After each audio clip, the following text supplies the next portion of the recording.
اعوذ باللہ من الشیطان الرجیم بسم اللہ الرحمن الرحیم۔ وہاب نالج کے ناظرین السلام علیکم۔ ناظرین کرام، حضرت سعید بن جبیر جو کہ ایک تابعی بزرگ تھے، انہوں نے ایک دن منبر پر بیٹھے ہوئے یہ الفاظ ادا کیے کہ حجاج ایک ظالم شخص ہے۔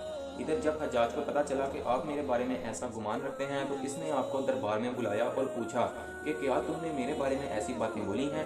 اس پر آپ نے فرمایا کہ ہاں بالکل، تو ایک ظالم شخص ہے۔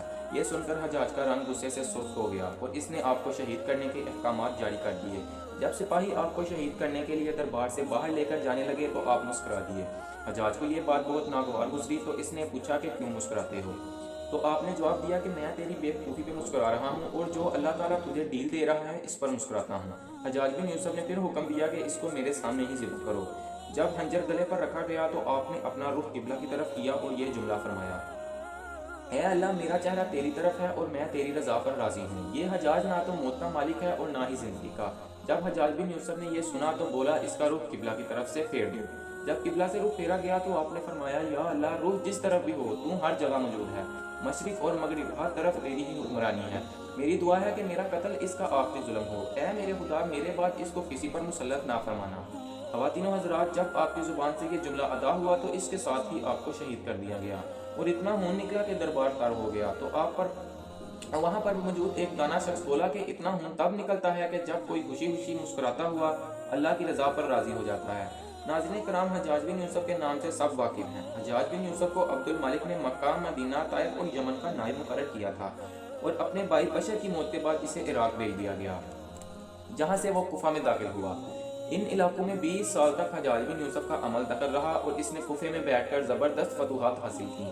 اس کے دور میں مسلمان مجاہدین چین تک پہنچ گئے۔ بلکہ دوستو، آپ کو یہ سن کر حیرانی ہوگی کہ حجاج بن یوسف ہی وہ شخص تھا جس نے قرآن پاک پر اعراب لگائے تھے۔ اللہ تعالیٰ نے اسے بڑی فصاحت و بلاغت اور شجاعت سے نوازا تھا۔ حجاج حافظ قرآن بھی تھا اور شراب نوشی اور بدکاری سے بھی بچتا تھا۔ وہ جہاد کا دنی اور فتوحات کا حریص تھا۔ اس کے تمام اچھائیوں پر اس کی ایک ہی برائی باڑی تھی اور وہ برائی تھی ظلم۔ حجاج بہت ظالم شخص تھا اور اسے اپنی زندگی میں ایک خونخوار شخص کا روپ دار شخص رکھا تھا۔ ایک طرف موسیٰ بن نصیر اور محمد بن قاسم کفار کی گردنیں اڑا رہے تھے تو دوسری طرف وہ خود اللہ کے بندوں اور اولیاء اور علماء کے خون سے ہولی کھیل رہا تھا۔ تاریخی ریکارڈ کے مطابق حجاج بن یوسف نے 1,20,000 انسانوں کا قتل کیا تھا۔ اس کی جیل خانوں میں ایک دن میں 80 ہزار قیدی ایک ہی وقت میں ہوتے تھے، جن میں 20,000 کے قریب عورتیں بھی تھیں۔ اس نے جو آخری قتل کیا وہ عظیم تابعی اور زاہد پارسا انسان حضرت سعید بن جبیر کا قتل تھا۔ ناظرین کرام، بیان ہوتا ہے کہ انہیں شہید کرنے کے بعد حجاج پر دہشت سوار ہو گئی تھی، وہ نفسیاتی مریض بن چکا تھا۔ حجاج جب بھی سوتا، حضرت سعید بن جبیر اس کے خواب میں آ کر اس کا دامن پکڑ کر کہتے: اے دشمن خدا، تو نے مجھے کیوں قتل کیا؟ میں نے تیرا کیا بگاڑا تھا؟ جواب میں حجاج کہتا: مجھے اور سعید کو کیا ہو گیا ہے؟ اس کے ساتھ ساتھ حجاج کو ایک انتہائی مہلک بیماری بھی لگ گئی تھی۔ اس بیماری میں سخت سردی کلیجے سے اٹھ کر سارے جسم پر چھا جاتی، وہ کانپتا تھا اور آگ سے بڑی انگیٹھیاں اس کے پاس لائی جاتی تھی اور اس قدر قریب رکھ دی جاتی تھی کہ اس کی کھال جل جاتی مگر اسے احساس تک نہ ہوتا۔ حکیموں طبیبوں کو دکھانے پر معلوم ہوا کہ اس کے پیٹ میں سرطان ہے۔ ایک طبیب نے گوشت کا ٹکڑا لیا اور اسے دھاگے کے ساتھ باندھ کر حجاج کے حلق میں اتار دیا۔ تھوڑی دیر بعد دھاگے کو کھینچا گیا تو گوشت کے ٹکڑے کے ساتھ بہت ہی عجیب نسل کے کیڑے چپکے ہوئے تھے اور اتنی بدبو تھی جو پورے 1 مربع میل کے فاصلے پر پھیل گئی۔ درباری اٹھ کر بھاگ گئے۔ حکیم بھی بھاگنے لگا تو حجاج بولا کہ کدھر جاتا ہے، میرا علاج تو پورا کر۔ حکیم بولا کہ تیری بیماری زمینی نہیں بلکہ آسمانی ہے، تو اللہ سے پناہ مانگ۔ خواتین و حضرات، حجاج جب مادی تدبیروں سے مایوس ہو گیا تو اس نے حضرت حسن بصری کو بلوایا اور ان سے دعا کی درخواست کی۔ وہ حجاج کی حالت دیکھ کر رو پڑے اور فرمانے لگے کہ میں نے تجھے منع کیا تھا کہ اللہ کے نیک بندوں کے ساتھ چھیڑ چھاڑ نہ کرنا، ان پر ظلم نہ کرنا، مگر تو باز نہ آیا۔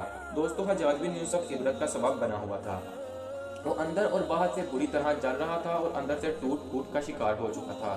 حضرت سعید بن جبیر کی وفات کے 40 دن بعد ہی حجاج بن یوسف کی بھی موت ہو گئی۔ جب اس نے دیکھا کہ بچنے کا امکان نہیں تو اس نے اپنے قریبی عزیزوں کو بلایا جو کہ بڑی کراہت سے حجاج بن یوسف کے پاس آئے۔ تو وہ بولا کہ میں مر جاؤں تو میرا جنازہ رات کو پڑھانا اور صبح ہونے سے پہلے میری قبر کا نشان بھی مٹا دینا، کیونکہ لوگ مرنے کے بعد میری قبر کو بھی نہیں چھوڑیں گے۔ اگلے دن حجاج کا پیٹ پھٹ گیا اور اس کی عبرت ناک موت واقع ہو گئی۔ ناظرین، اللہ تعالیٰ ظالم کی رسی دراز ضرور کرتا ہے، لیکن جب ظالم سے حساب لیتا ہے تو فرشتے بھی حشر الہی سے تھر تھر کانپنے لگتے ہیں اور عرش اور فرش ہل جاتا ہے۔ آخر میں اللہ ظالموں کے ظلم سے ہم سب کو محفوظ رکھ فرمائے، آمین۔ اس دعا کے ساتھ ہماری آج کی اس ویڈیو کا اختتام ہوتا ہے۔ ویڈیو پسند آنے کی صورت میں لائک کریں اور زیادہ سے زیادہ شیئر کریں، اور مزید ویڈیو دیکھنے کے لیے ہمارے چینل کو سبسکرائب کریں۔ اللہ حافظ۔